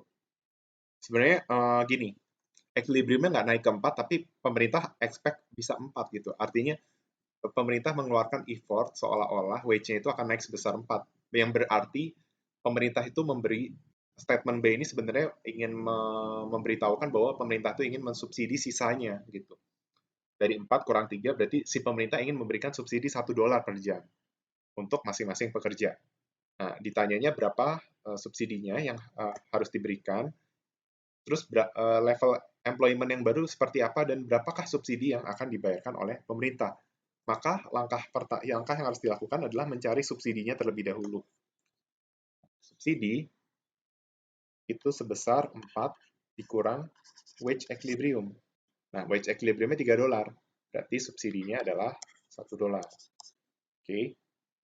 Itu subsidi per input. Nah, sekarang kita mesti lihat bahwa ketika ada subsidi atau pajak, ada fungsi yang berubah. Nah, ini yang unik. Kalau di output market, kita belajar ya, kalau ada pajak, subsidi yang berubah itu adalah sisi supply. Ya kan? Kenapa supply yang berubah? Karena ketika ada pajak atau subsidi yang mengubah apa namanya the cost of production, itu dia akan mempengaruhi uh, penawaran dari si perusahaan tersebut. Artinya fungsi biaya itu milik perusahaan. Nah, sama sebenarnya ketika terjadi perubahan harga input, itu yang kena efek itu perusahaan gitu. Bukan si labornya, si labor yang ada di labor yang ingin bekerja. Nah, tapi kita mesti lihat bahwa konteksnya kalau di input market, perusahaan itu bukan sisi supply seperti di output market, tapi dia ada di sisi demand. Sehingga labor supply-nya itu tidak berubah. Yang berubah itu adalah si fungsi labor demand-nya. Nah, oke, jadi seperti itu. Nah, teman-teman cara merubahnya gimana? Merubahnya jadi seperti ini. LD aksen sama dengan, nah, dulu diajarinnya kan misalnya ada fungsi ini, P sama dengan 3 plus Q misalnya, P supply. Terus diajarin bagaimana dampak pajak 3 per unit, terus kalian tambahin aja P-nya kan, sebesar pajaknya. Nah, ini kan kalau fungsinya inverse, ya kan? Bagaimana kalau fungsinya nggak inverse? Nah, kalau fungsinya nggak inverse, sebenarnya teman-teman bisa balik, bisa enggak gitu. Kalau nggak mau dibalik, jadi seperti ini. Kan harusnya min 50W ditambah ya, ditambah 450. Nah, W-nya ini diganti jadi W min 1 plus 450, 150. Labor supply-nya itu adalah 100W tetap ya. Kan kalau ada subsidi pajak, si labornya tetap yang bekerja segitu gitu. Apa dia tetap dia itu tetap tetap segini gitu. Ini nggak ngaruh, cost of production tuh nggak ngaruh ke sisi labor. Nah, ya udah cara equilibriumnya berarti tinggal dibikin LD aksen dan LS aksen, berarti ini kan jadi min 50W plus 50 ditambah 450. Jadi min 50W plus 400. Ya kan? Yang dari labor di mana labor supply-nya itu adalah 100W. Berarti ini 150W sama dengan, oh ya, sorry, min 50W plus 50 ya. Nah, berarti bukan 400, Mak. Ini harusnya 500. Nah, berarti 150W sama dengan 500. Jadi seperti itu. 150W 500. Nah, berarti W adalah 500 dibagi 150. Hasilnya adalah 3,33 atau 10 per 3. Ini adalah wage equilibrium. Nah, berarti labor equilibriumnya 100 dikali 3,33. Hasilnya adalah 333,33 dolar seperti itu. Sorry, labor itu berarti dalam people ya. Jadi jumlah yang bekerja itu 333,33 orang. Atau kalau kita buletin 334 atau 333 lah, terserah ya mau yang mana. Nah, jadi kita bisa lihat dengan adanya subsidi dari pemerintah yang upayanya itu untuk meningkatkan upah equilibrium, kita bisa lihat efeknya ada. Subsidi $1 itu menaikkan upah dari 3 ke 3,33, ya kan? Nah, dengan kenaikan upah direspon dengan peningkatan labor. Jadi lebih banyak yang mau bekerja. Nah, dari 300 jadi sekitar 333 atau 334 misalnya kalau kita buletin. Ya, jadi seperti itu. Nah, berapa subsidi yang dibayarkan pemerintah? Nah, ini sebenarnya mirip dengan matematika ekonomi. Di chapter-chapter mula-mula saya mengajarkan ya bagaimana menghitung subsidi yang diterima pemerintah, pajak yang diterima pemerintah, ya kan, pajak yang ditanggung konsumen, pajak yang ditanggung produsen, seperti itu, sama aja. Ya, kalau kita mau tahu subsidi yang harus dibayarkan pemerintah, berarti total subsidi sama dengan subsidi per unit dikali equilibrium yang baru, seperti itu, ya. Nah, subsidi per unitnya itu sebesar 1. Labor yang baru itu 333,33. Berarti pemerintah mengeluarkan uang sebesar 333,33 dolar untuk subsidi. Gitu. Dari kebijakan ini pemerintah mengeluarkan uang 333,33 dolar seperti itu. Oke. Nah, sekarang kita masuk ke pertanyaan yang C. Nah, suppose instead the government declare a minimum wage. Nah, sekarang bukan menaikkan equilibrium wage jadi $4. Nah, sekarang benar-benar minimum wage-nya itu $4. Kan yang di B itu dia cuma memberikan subsidi $1 kan. Nah, kalau di C si pemerintahnya menetapkan harus $4. Nah, bagaimana dengan jumlah labor yang diminta oleh masing-masing perusahaan? Dan pada harganya itu gimana? Terus berapa banyak yang unemployment atau yang nganggur? Nah, berarti caranya gimana? Caranya ya kita kembali ke fungsi mula-mula. Kan kalau C itu intinya dia nggak ada kebijakan pemerintah. Maksudnya kebijakan untuk subsidi, tapi intinya pemerintah tuh mau supaya minimum wage itu jadi $4. Jadi perusahaan itu tetap harus menetapkan upah sebesar $4. Ya. Nah, nanti kita akan lihat dampaknya ya. Ketika upah naik, kan berarti perusahaan itu yang minta labor jadi lebih sedikit kan. Nah, maka kita akan melihat nanti adanya excess supply of labor seperti itu. Ya. Nah, sekarang kita buktikan nih. C.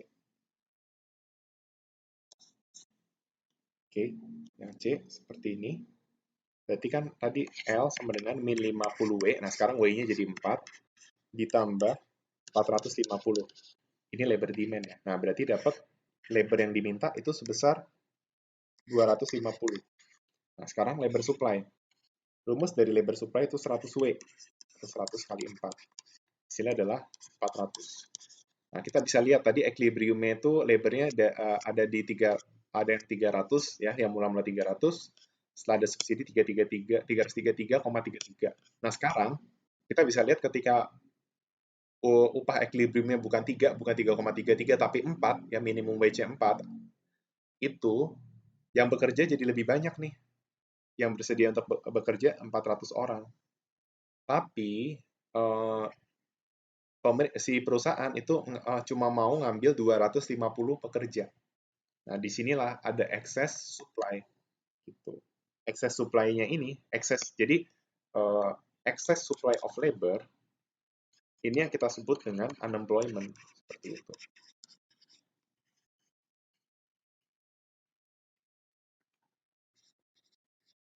Ini kita sebut dengan unemployment. Oke. Berarti ngitungnya gimana? Ya udah 400 dikurang 250. Nah, berarti ada 150 orang yang akan menganggur jika pemerintah menetapkan upah minimum sebesar $4. Jadi kita bisa lihat bahwa dampak upah minimum itu tidak selalu akan mengatasi masalah yang ada di masyarakat. Misalnya ada masalah pengangguran, ternyata dengan adanya upah minimum justru ada potensi pengangguran itu meningkat karena kecenderungannya adalah excess supply of labor. dan si perusahaan ngambil labornya lebih dikit. Nah, disitulah ada unemployment gitu. Oke. Untuk kurvanya teman-teman bisa gambar sendiri ya, seperti kurva demand dan supply ya, yang poin D ya, silakan aja coba. Oke, silakan coba sendiri. Nah, oke, nah yang saya mau jelaskan juga ini sih paling ya, sebelum masuk ke soal selanjutnya. Teman-teman mesti tahu labor supply itu murni dari si preferensi preferensi labor ya, atau kalau di circular diagram flow itu input labor itu berdasar dari household ya kan? Berarti si tergantung dari preferensi household ketika dia memutuskan menjadi labor untuk kerja di suatu perusahaan atau industri seperti itu. Dan slope-nya positif ya, yang berarti kenaikan upah itu akan meningkatkan labor. Jadi semakin banyak yang mau bekerja. Nah, tapi kalau labor demand itu tadi udah dapat intuisinya bahwa dia itu slope-nya negatif karena ya begitu. Karena ya semakin tinggi upah berarti perusahaan kan yang mau mempekerjakan lebih sedikit. Nah, tapi ini juga sebenarnya labor demand tuh dapat dari mana sih? Dapat dari fungsi produksi sebenarnya. Ya, jadi teman-teman masih tahu nih. Waktu itu aku udah pernah ngajarin ya di Perfect Competition Market. Misalnya kita punya fungsi biaya, ya kan? Nah, fungsi biaya ini kita turunkan jadi marginal cost. Nah, marginal cost, kita tahu bahwa di Perfect Competition Market, marginal cost sama dengan harga. Nah, berarti kalau teman-teman dapat marginal cost, harganya ini adalah inverse supply function. Atau sebenarnya aku bisa bilang bahwa apa namanya? Supply itu fungsi supply itu dibentuk dari fungsi biaya, di mana fungsi biaya diturunkan menjadi marginal cost, dan price sama dengan marginal cost, sehingga marginal cost itu adalah inverse supply function. Inverse supply function itu bisa dibalik menjadi supply function. Jadi supply function itu asal usulnya dari cost function. Ya. Kita membahas supply function itu di pasar persaingan sempurna ya. Tapi kalau belajar pasar monopoli tidak ada deh supply function seperti itu. Di pasar persaingan tidak sempurna ada ya supply function itu sebenarnya ada, cuma nggak dikomparasi. Gitu. Salah satu alasan kenapa di monopoli nggak ada supply function, teman-teman udah belajar bahwa dia hanya ada satu pemain dan dia benar-benar menetapkan harga itu uh, sesuai dengan market demand-nya gitu. Satu-satunya di constraint monopoli dalam memaksimumkan profit itu adalah demand yang dihadapi, ya kan? Semakin elastis atau semakin konsumen responsif terhadap perubahan harga, berarti dia ngeset harganya cenderung lebih rendah ketimbang kalau konsumennya inelastis gitu. Tapi yang jelas kalau kita bandingkan antara pasar persaingan sempurna dengan pasar persaingan tidak sempurna, pasar persaingan sempurna itu yang paling elastis, bahkan dia itu elastis sempurna. Seperti itu. Nah, ini kan kita asumsinya belajarnya persaingan sempurna ya, masih PCM, Perfect Competition Market. Nah, jadi kalau di pasar output P sama dengan MC, tadi kita udah belajar bahwa W sama dengan apa? MRPL ya. W sama dengan MRPL. Gitu. Jadi, nah MRPL itu dapatnya dari mana? MRPL itu dapatnya dari MPL kali PX. Nah, intinya MPL itu dapat dari mana? MPL itu dapat dari fungsi produksi.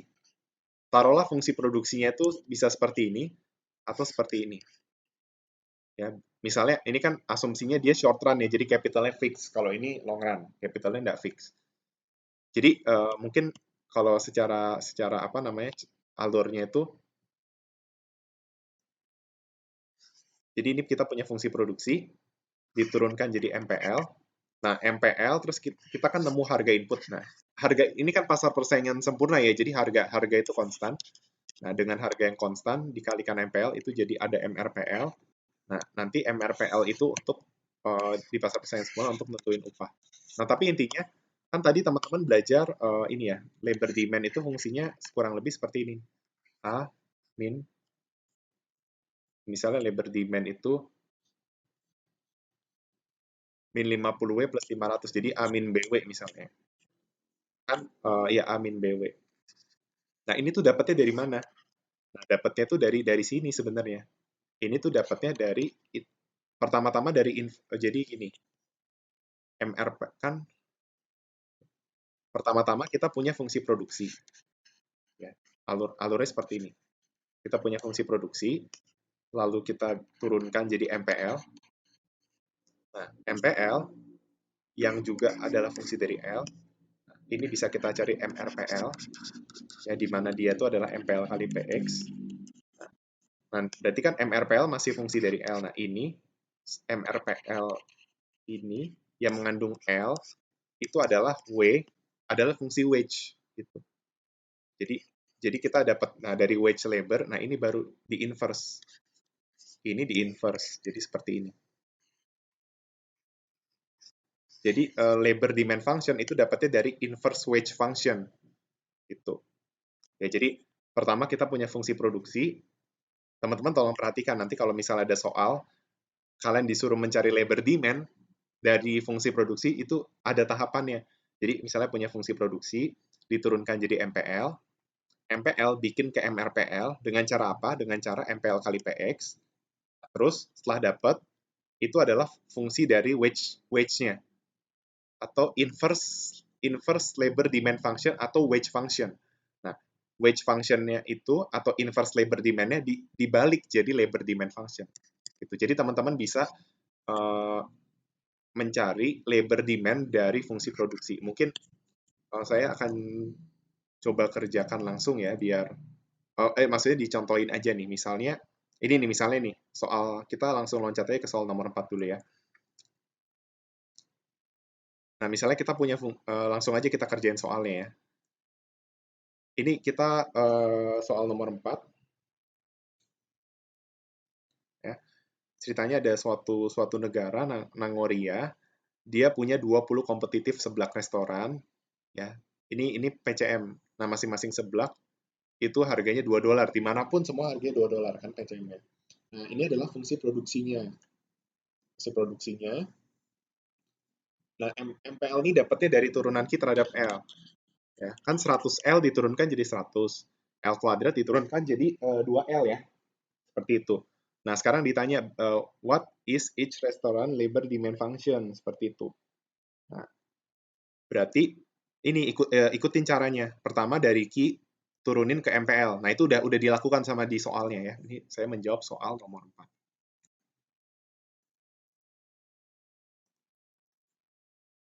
Nah, itu udah dilakukan dari Q ke MPL. Nah, habis MPL ke MRPL atau FMPL. Mungkin saya pakai warna yang lebih terang.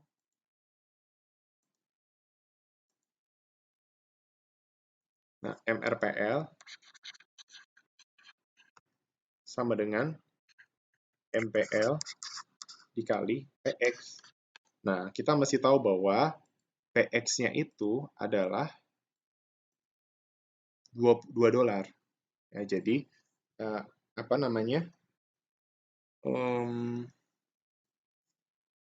MRPL adalah, nah, MPL-nya itu 100 dikurang 2L dikali 2, seperti itu. Nah, berarti MRPL sama dengan 200 dikurang 4L. Nah, ini adalah fungsi dari wage function, wage for demand atau inverse labor demand function. Kan kalau dulu ya IDP itu nyebutnya demand function, ya kan? Demand function. Oke. Kalau ini nyebutnya apa? Inverse demand function. Nah, berarti kalau seandainya ini kita ganti jadi ini key-nya jadi L, P-nya jadi harga input labor atau W. Nah, berarti dia disebutnya adalah labor demand function. Nah, ini berarti berarti yang ini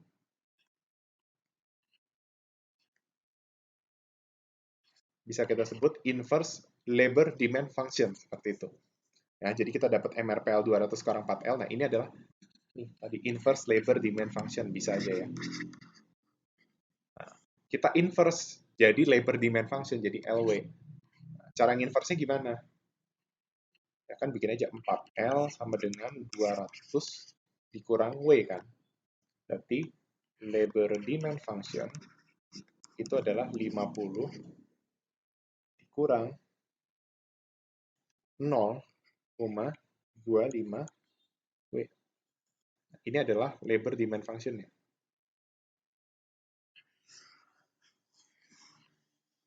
Seperti itu. Nah, sekarang ditanya market labor demand function. Ini kan labor untuk masing-masing firm. Nah, dibilang marketnya itu ada 20. Nah, ingat, dulu kita waktu belajar pasar output, misalnya ada key besar, itu adalah N dikali key kecil. Karena kan karakteristik masing-masing perusahaan dalam suatu pasar persaingan sempurna itu sama persis.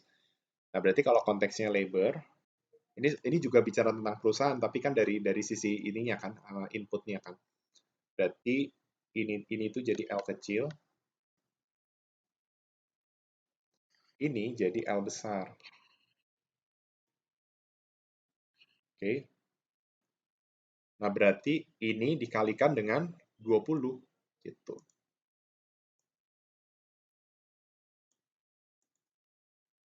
Kan ditanyanya market labor demand function ya, jadi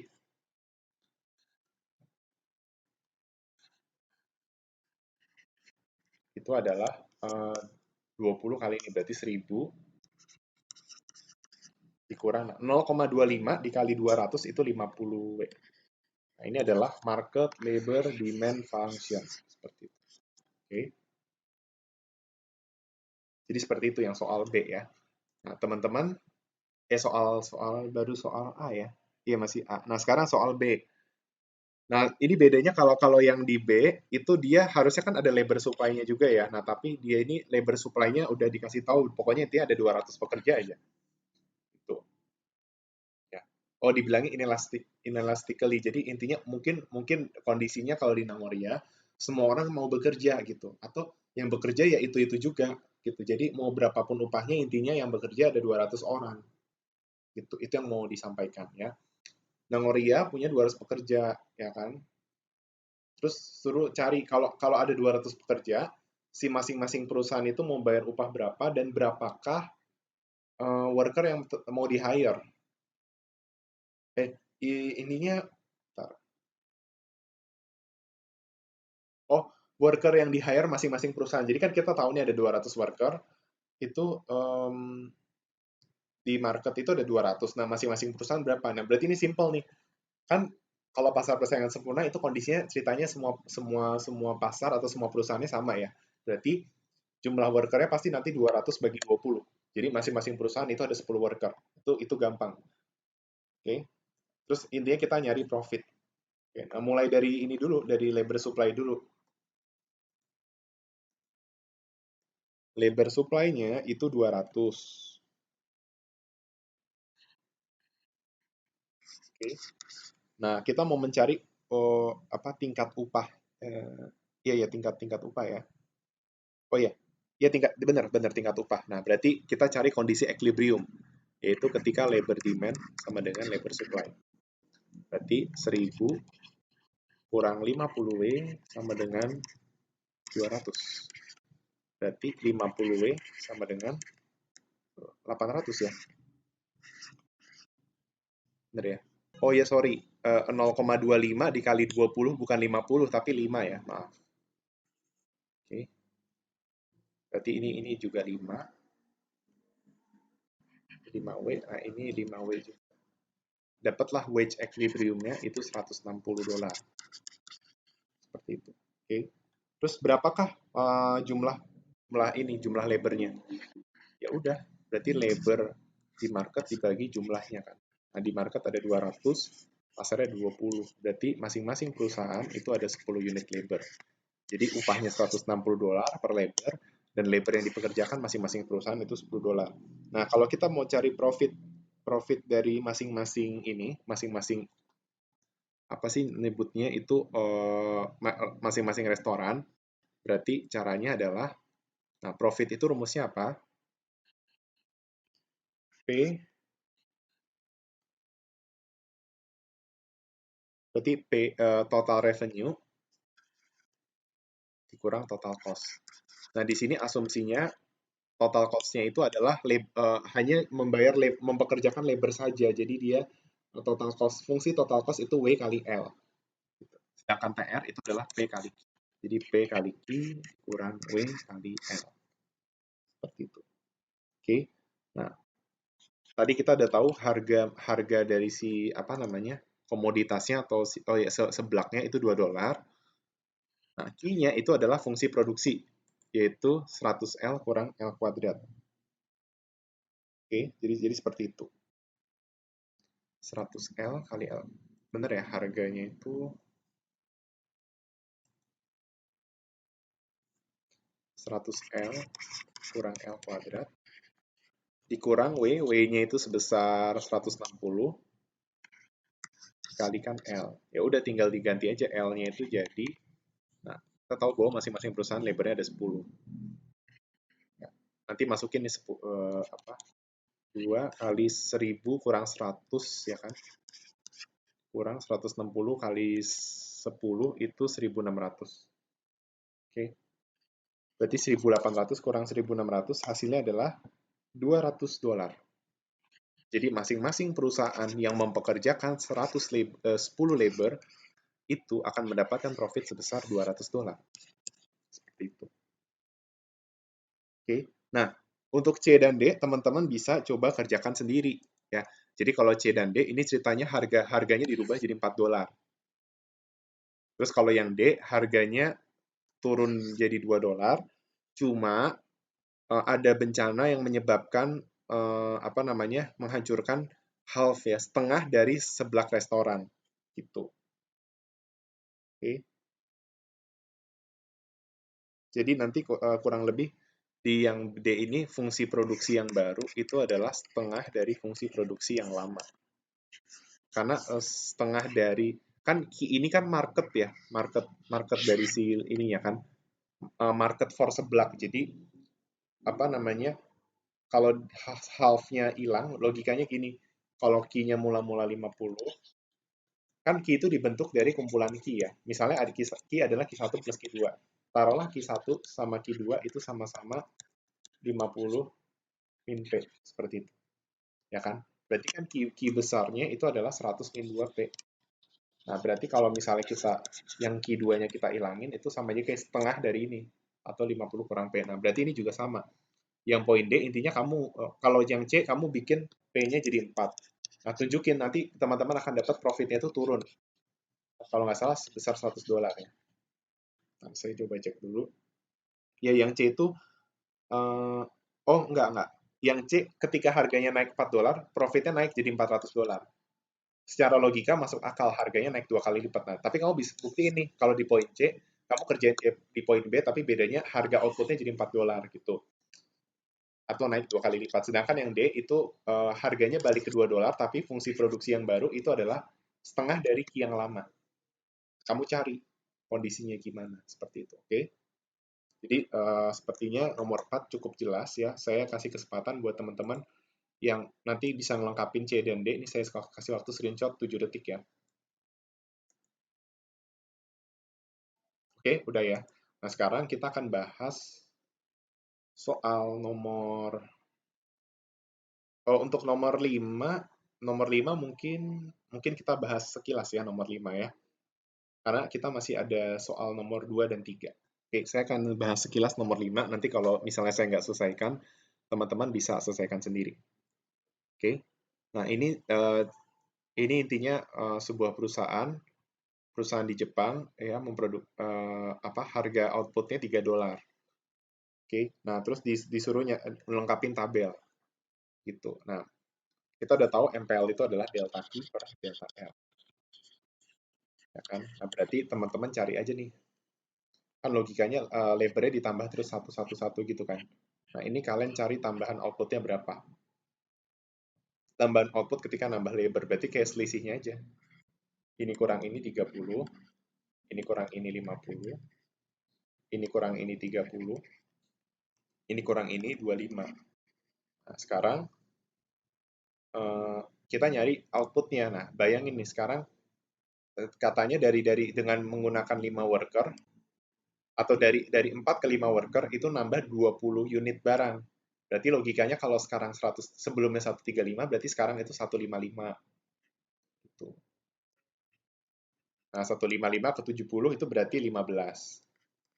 Oke, seperti itu. Nah, ini yang unik. Nah, kita sekarang nggak tahu MPL-nya, tapi kita tahu MRPL. Nah, ingat aja MRPL itu adalah MPL dikali PX.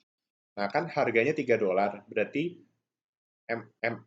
berarti kalau MRPL sama dengan MPL kali PX, berarti MPL adalah MRPL dibagi PX seperti itu. Berarti MPL-nya itu ini bagi 3 itu 10, ini bagi 3 itu 5. Nah, berarti di sini 175, sorry, 170 tambah 10 itu 180.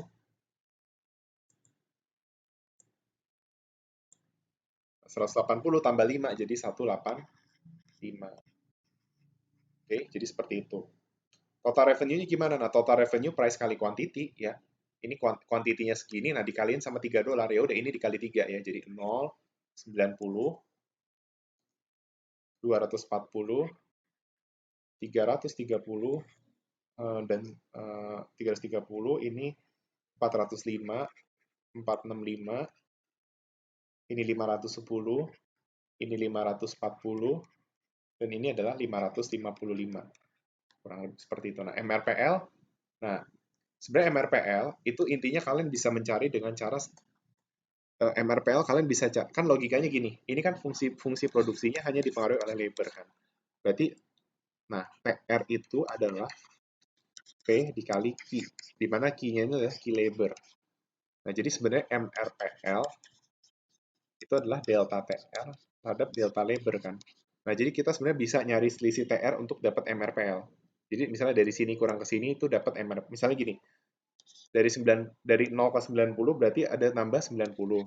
Dari 240 ke 90 itu 150. Nah, itu kita bisa nyari dengan cara seperti itu ya. Dapat 90, 75, 60, 45. Nah, ini selisih ke sini bisa, ini selisih ke sini bisa ya.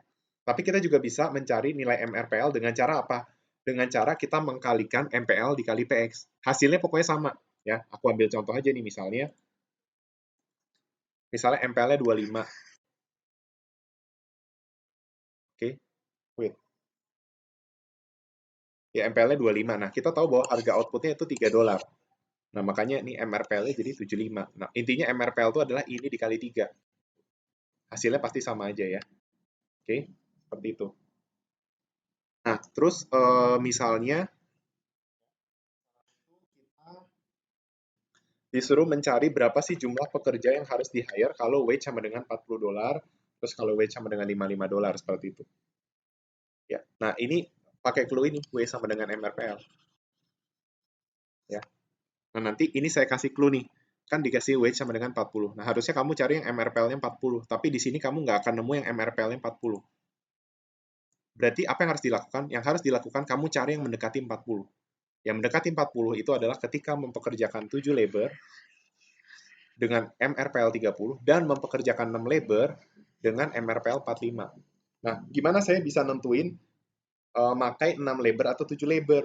Caranya adalah kalian mencari profit ketika labornya 6, lalu labornya 7. Berapakah profitnya? Seperti itu.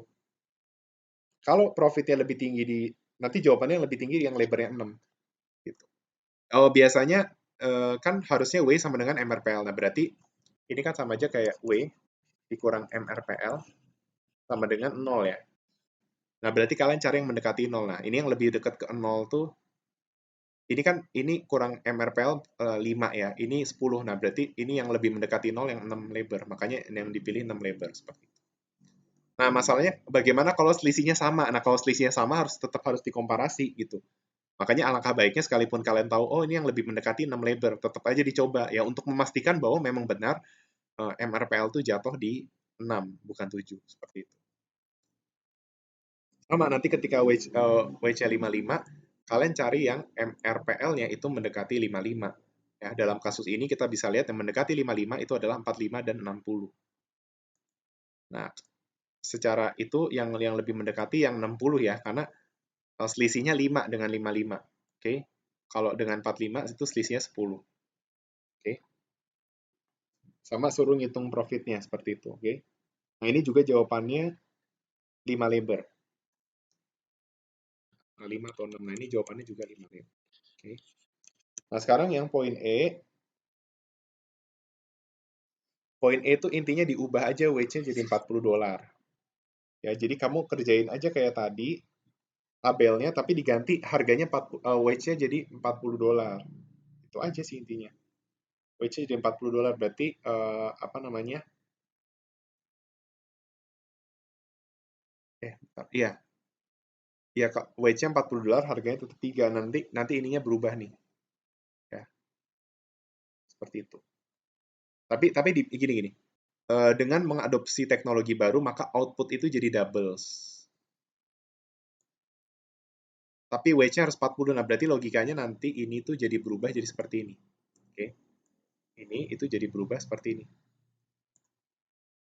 Ini intinya ini semua dikali 2. Jadi 60, 160, 220, 270, 340. Intinya ini semua tuh dikali 2.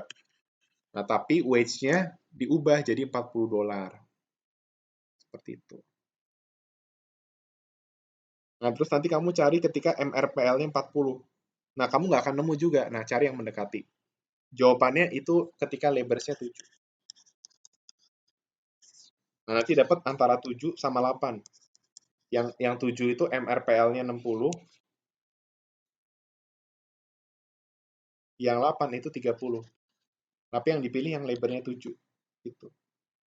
Pokoknya teman-teman lihat aja yang profitnya lebih tinggi yang mana. Kalau nggak salah tuh yang 7 ya. Jadi kurang lebih seperti itu untuk input labor ya. Nah, sekarang saya akan menjelaskan yang sisanya ya. Misalnya untuk yang nomor nomor berapa dulu ya? 2 atau 3 ya. Nomor 2 dulu lah ya. Nah, nomor 2 ini gampang ya. Jadi intinya ini apa namanya si Hanuna Farm itu punya 4 tanah ya kan. Nah, pokoknya tanah pertama itu bisa menghasilkan 10.000 kilogram jagung, terus yang kedua 8.000 kilogram jagung dan seterusnya seperti itu. Nah, intinya dikasih tahu bahwa variable cost-nya itu 25.000 ya kan. Variable cost-nya 25.000 dan ingat di tahun 2015 corn farmer-nya itu menerima $6,35 per 100 kilo.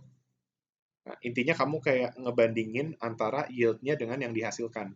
Terus bagaimana kalau seandainya dia jadi $4,5 per 100 kilo? Nah, ini saya udah ada jawabannya ya di bawah ya, jadi caranya seperti ini.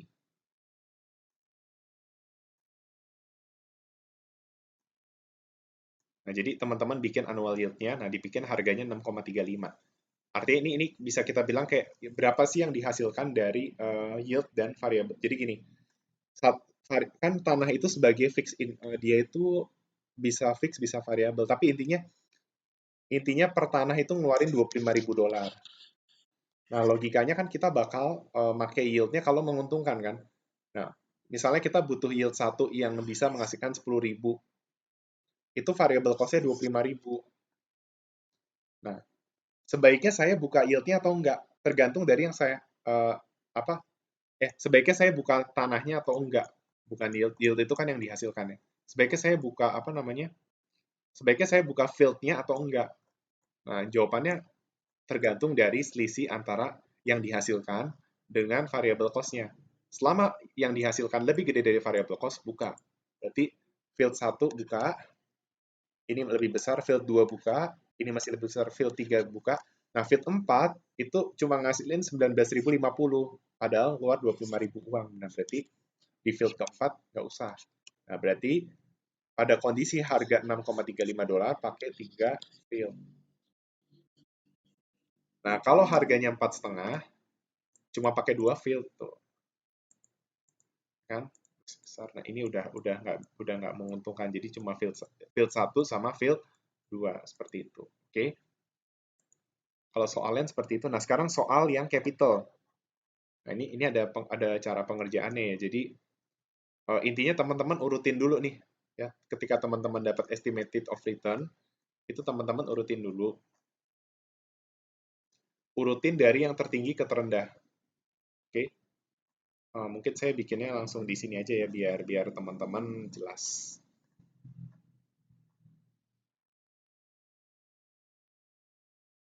Jadi diurutin dulu nih, misalnya ini yang satu, ini yang kedua. Dari yang terbesar ke tertinggi. 3, sorry. 1, 2,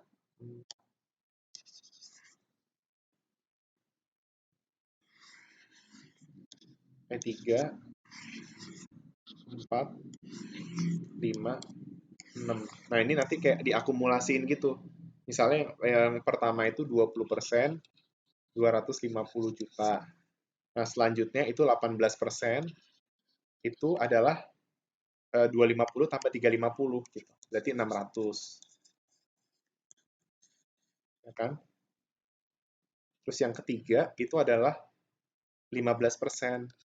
Nah, 15% itu 250 plus 350, 350 ditambah ini, ditambah 200.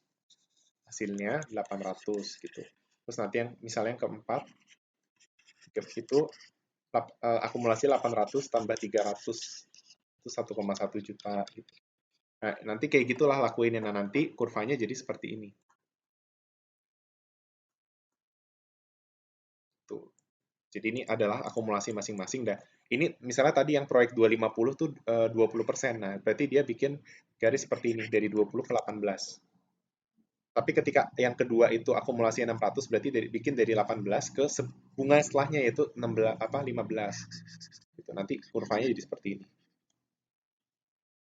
Kurva investasi. Nah, kalau kita bisa juga menarik garis ya, ini jadi membuktikan bahwa investasi itu stopnya itu negatif. Ini kan bisa kita lihat investment dengan si interest rate-nya. Total investment dengan interest rate. Itu berbanding terbalik seperti itu. Oke.